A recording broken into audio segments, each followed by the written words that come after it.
Nah, Bapak Ibu sekalian, berikutnya kita akan membincangkan sebuah topik baru yang menarik, ya kreasi dari Bapak Dr. Aris Mufti, ya, SH, MH, MM.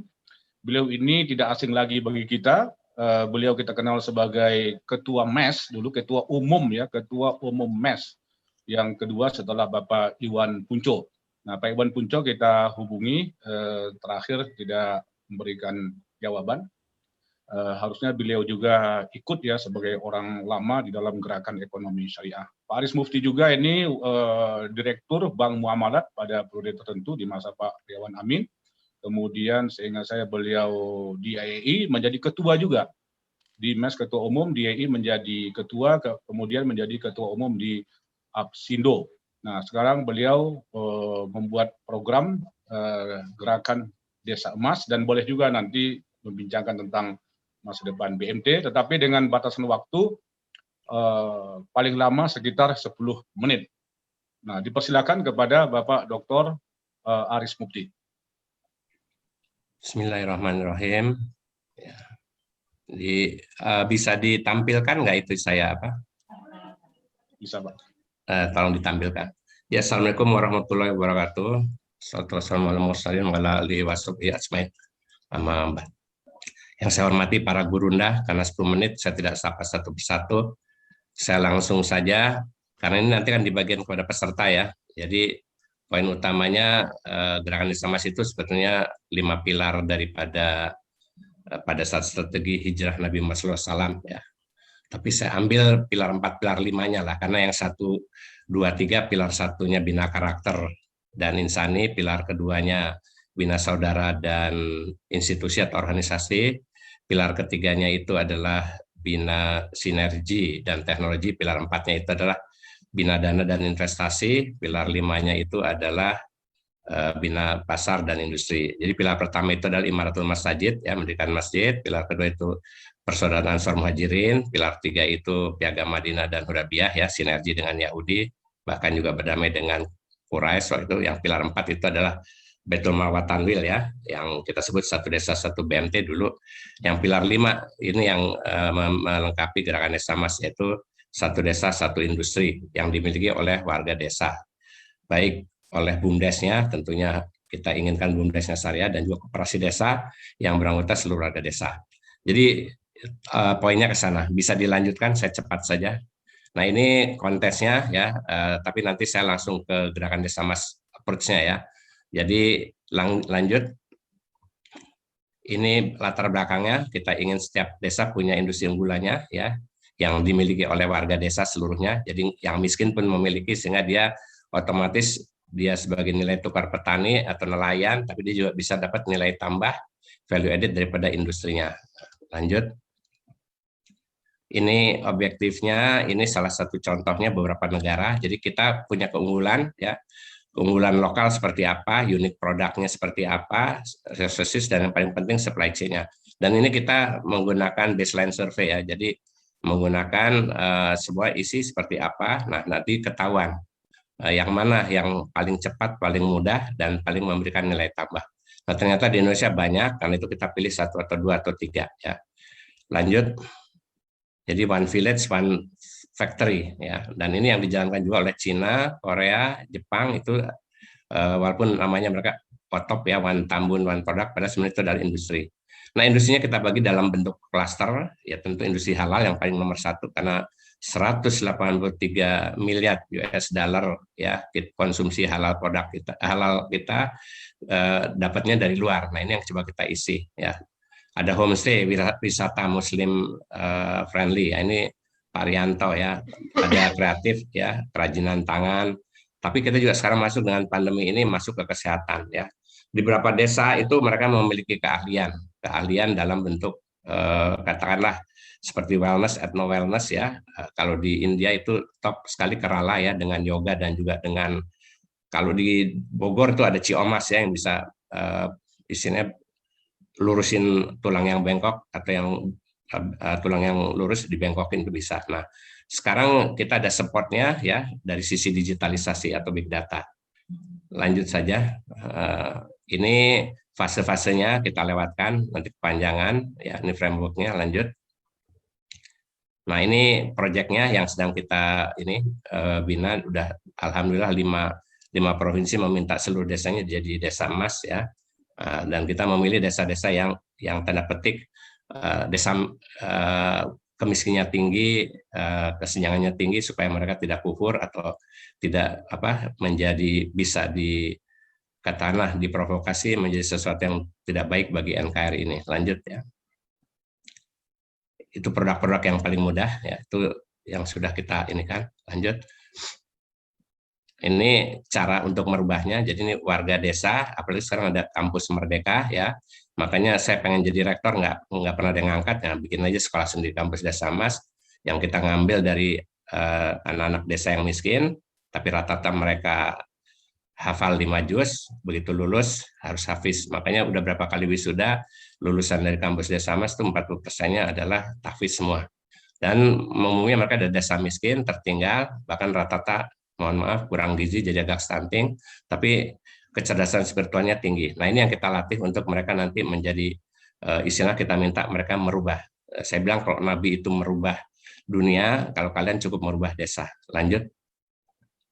Nah ini pendekatannya ya. Jadi pendekatan daripada gerakan Desa Emas itu dari industri hulu ya kita bagusin kualitas untuk panennya, terus setelah panen lalu diproses packagingnya sampai retail menggunakan digitalisasi ya. Jadi kita ada pendekatan ABCDEFGH. Jadi kita berteman dengan akademisi, dengan bisnis seperti Kadin dan lain-lain, dengan community seperti NU Muhammadiyah.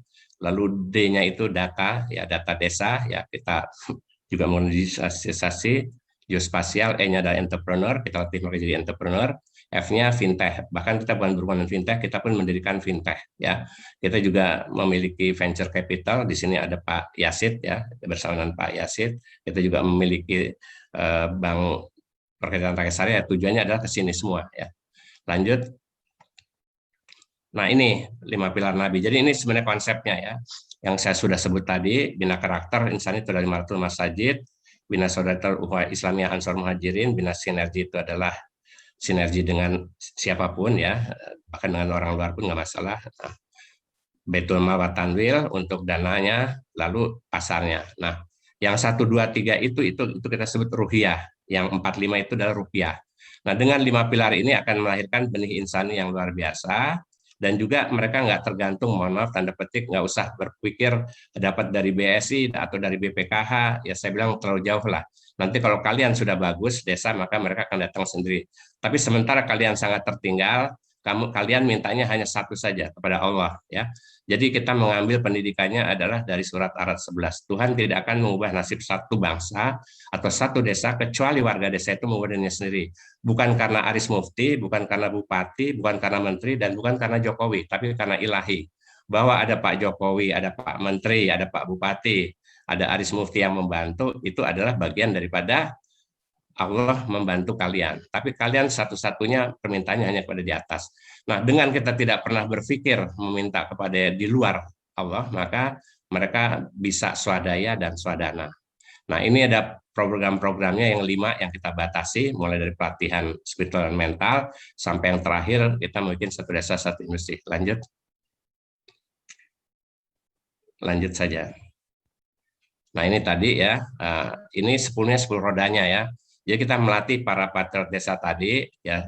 Satu desa rata-rata adalah 1000 kakak, maka 1000 itu kita bagi 100 kali 2.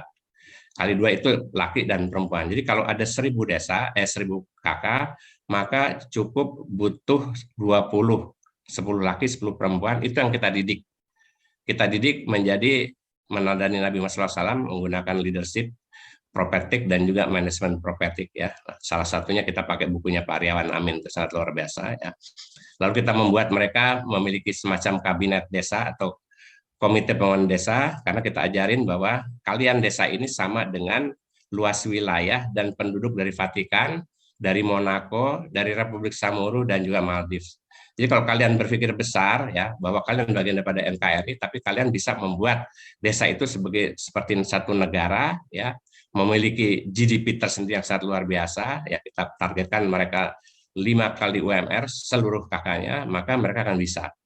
Nah, yang ketiga, kita aktifkan kelompok wanita. Kita tahu lah wanita itu sangat luar biasa. Di sini ada Bu Nurhayati, ya, itu sangat luar biasa. Nah, kalau kita bisa mencetak kelompok wanita itu sebagai aktivasi, yang tanggung renteng, yang jimpitan, yang swadaya-swadana, termasuk menggusur Molimo, maka desa itu kan luar biasa. Lalu kita gunakan kelompok yang ada, Pok Darwis, ya, Gapoktan dan lain-lain, ada BUMDes, ada BMT, kita satukan menjadi satu Apex, ya, menyelenggarakan proyek bersama yang mudah. Lalu produk unggulan desanya itu seperti apa? Biasanya adalah agro, dan kemudian kita larikan kepada yang supply chain-nya, hilirnya, yang non SDA.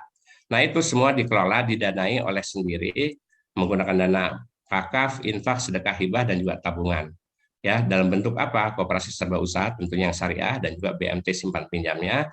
Nah, yang ke-9 kita larikan satu Apex di desa itu, tapi juga nanti satu kecamatan dan nanti satu kabupaten. Baru kita bisa bersinergi mendapatkan dukungan dari luar. Lanjut.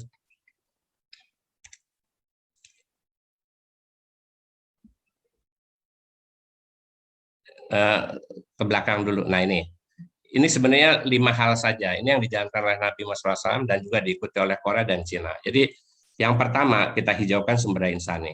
Jadi kalau sumber daya insaninya itu sudah beriman, sudah berakhlak, dan juga sudah berilmu, ya, istilahnya ulil albab, maka wilayah atau daerah itu, ya, al-balad, ya, itu akan jadi luar biasa.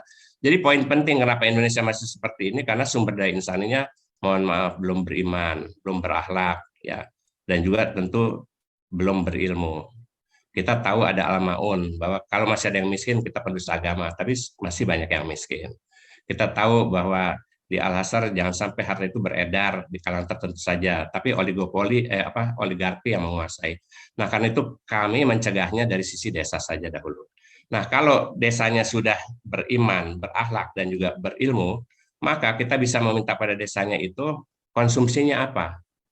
Ya, jangan dong konsumsinya di situ, mohon maaf tanda petik, MDK-nya merek tertentu yang puluhan triliun lari ke negara lain, dan salah satu dari hasilnya per dolarnya itu masuk ke Gaza hanya untuk mendirikan rumah-rumah, ya, yang rumahnya itu adalah rumah, mohon maaf tanda petik, adalah para Yahudi. Padahal di setiap desa itu ada sumber air minum yang kita bisa bikin. Nah, itu kira-kira, ya. Jadi ya mungkin 3 menit lagi, ya, 2 menit lagi. Kemudian kita juga harus tahu infrastrukturnya, ya, distribusinya menggunakan IoT, jadi digitalisasi, juga transaksinya, e-money-nya itu juga harusnya yang e-money syariah, yang kita juga istilahnya digunakan oleh warga desa itu sendiri, dan juga kita harus melindungi properti-properti yang dimiliki oleh desa untuk membuat produksi. Terakhir, satu slide terakhir, ya. Ini udah, nah sebentar. Nah, ini jadi kita menggunakan digitalisasi saat ini, setiap desa itu ekosistemnya sendiri. Mengapa? Karena kita ingin uangnya itu, isinya floating fund-nya itu berputar di desa itu sendiri, dari, oleh, dan untuk. Kita nggak mengatakan ini close loop, tapi kita mengatakan ini halal dan toib. Jadi segala sesuatu yang halal dan toib itu yang kita lakukan. Jadi pemeriksaannya pertama halal nggak, yang kedua toib nggak, bermanfaat nggak buat keluarga. Makanya kita ada jargonnya beli desa bela bangsa. Nah, kita meminta misalnya yang namanya kosmetik, ya, kita gunakan wadah, jangan yang lain dahulu. Nah, lanjut, terakhir nih ininya aja. Nah, jadi poin pentingnya hijrah skala dunia itu perlu nabi. Tapi kalau hijrah skala desa cukup santri. Saatnya santri mengatur nagari, desa subur, keluarga teratur, santri berbudi luhur, rakyat kerja dan bersyukur, pakar seperti Pak Agustian ini mengajar dan menyalur, pemimpin bersedia menjadi batur, ya, menjadi pelayan, ya, ulama berdoa dakwah dan tafakur, Indonesia saleh aman dan makmur, maka Nusantara Jilid 3 abad 21 ini akan menjadi buah tutur. Setelah Sriwijaya Majapahit adalah Indonesia Emas 2045, Indonesia yang berkemajuan, Indonesia yang bersyariah, dan baldatun thayyibatun warbun ghafur. Wabillahi taufiq wal hidayah. Wassalamualaikum warahmatullahi wabarakatuh.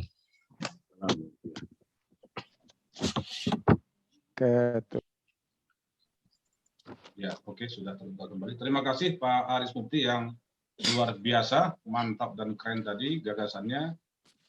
Mungkin nanti akan kita buatkan forum khusus, ya, sebagaimana juga akan kita buatkan dengan bersama pembicara-pembicara yang lain.